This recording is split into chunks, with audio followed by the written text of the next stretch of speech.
아라비안 나이트를 보면 램프의 요정 지니가 나옵니다. 램프를 이렇게 쓰다듬으면 갑자기 램프의 요정 지니가 나와서 주인님 3가지 소원을 말씀하소서 이렇게 나옵니다. 그때 보통 남자들은 돈, 권력, 예쁜 여자 즉 아름다운 공주를 구하게 됩니다. 우리나라에도 비슷한 이야기가 있는데요. 그것이 바로 도깨비 방망이입니다.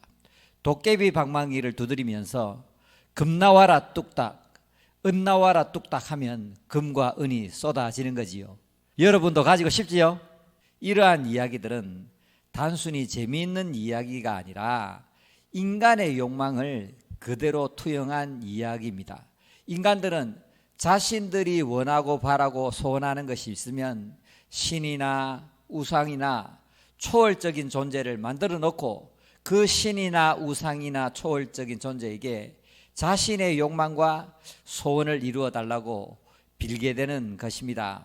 이러한 인간의 욕망과 기독교가 절묘하게 결합하면서 기복신앙이라는 신앙을 만들어내었습니다.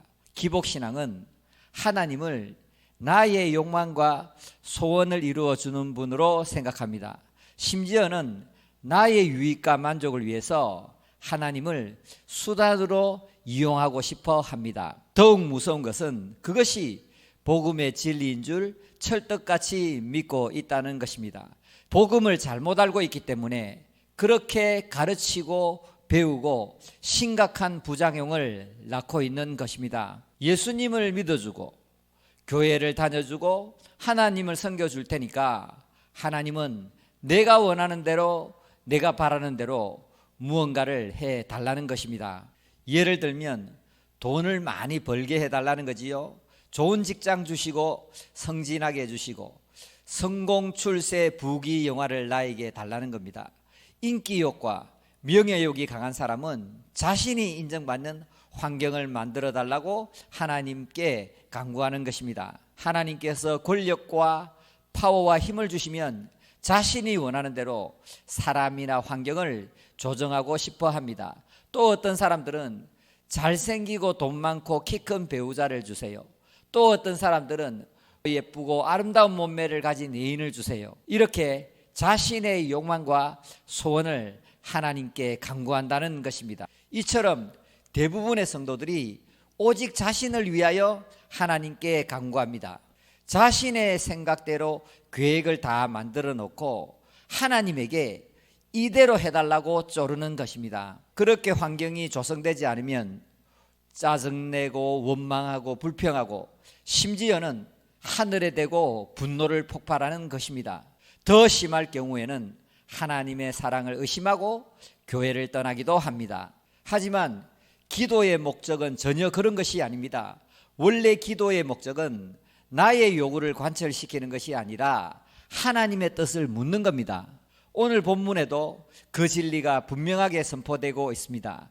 예수님은 이렇게 기도하라고 말씀하십니다. 뜻이 하늘에서 이루어진 것 같이 땅에서도 이루어지다라고 기도하라고 말씀하고 계십니다. 그래서 기도는 한마디로 나의 뜻을 관철시키는 것이 아니라 주의 뜻을 구하는 것입니다.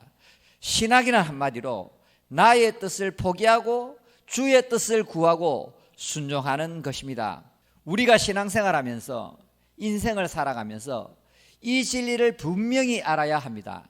하나님은 이미 2000년 전에 자신의 모든 것을 우리에게 주셨습니다. 우리는 하나님의 은혜로 죄 용서를 받았고 하나님의 자녀가 되었습니다. 이 땅에서 천국을 소유하고 있고 다음 세상에 가서는 영원토록 천국을 누리게 될 것입니다. 또한 우리는 이미 예수님과 함께 십자가에서 죽었습니다. 이미 죽었는데 무엇을 원하고 바라고 하나님께 요구할 수 있겠습니까? 그러므로 이 땅을 살아가면서 하나님의 뜻을 구하고 그 뜻을 이루는데 최선을 다하는 우리가 되어야 마땅합니다. 하나님이 이렇게 하셔도 좋고 저렇게 하셔도 좋고 내려가게 하셔도 좋고 올라가게 하셔도 좋고 망하게 하셔도 좋고 흥하게 하셔도 좋고 사업이 잘 돼도 좋고 안 돼도 좋고 자식이 잘 되면 좋겠지만 그렇게 안 되더라도 그만이고 오직 주의 뜻에 나를 맡겨야 된다는 것입니다. 우리의 인생을 머나먼 이 길을 가는 것에 비유할 수 있는데요, 마치 우리의 인생길은 안갯길, 어두운 길을 가는 것과 같다는 거지요. 무슨 얘기를 하느냐면, 내일 일을 아는 사람이 어디에 있겠습니까? 우리의 IQ가 아무리 좋다고 하더라도 150이 넘는 사람이 없는데, 우리가 알면 무엇을 그리 많이 알겠습니까? 제가 신학을 하고 목회를 하면서 여러분을 지도하지만 제가 알면 얼마나 알겠습니까? 하나님은 무한하신 분인데 유한한 인간이 하나님에 대해서 얼마나 알 수 있겠습니까? 그러므로 우리는 우리의 인생의 운전대를 주님께 맡겨야 합니다.